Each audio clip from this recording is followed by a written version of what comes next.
Gas सिलेंडरचा काळाबाजार सुरू असल्याची बातमी साम टीव्हीने दाखवल्यानंतर नागपुरात आता पोलीस ऍक्शन मोडवर आलेत। घरगुती आणि व्यावसायिक एलपीजी सिलेंडरच्या काळाबाजारावर अंकुश मिळवण्यासाठी नागपूर पोलिसांनी विशेष मोहीम सुरू केली आहे।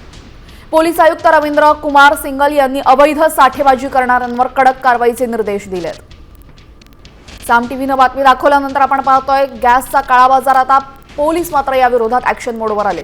आपण थेट नागपुरात जातोय, त्या ठिकाणी आमचे प्रतिनिधी पराग ढोबळे उपस्थित आहेत, त्यांच्याकडून आपण अधिक माहिती घेऊयात।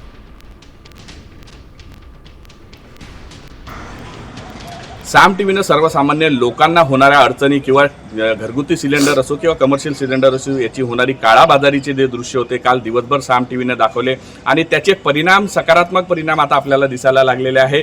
अनेक ठिकाणी जे आहे सूचना देण्यात आल्या आहे, काही ठिकाणी जिल्हाधिकाऱ्यांकडून सूचना दिल्या आहेत, तर नागपूरसारख्या ठिकाणी पोलीस आयुक्तांना थेट सूचना दिलेल्या आहे की कुठलेही गोदाम असतील किंवा गॅस एजन्सी असतील त्यावर करडी नजर ठेवावा।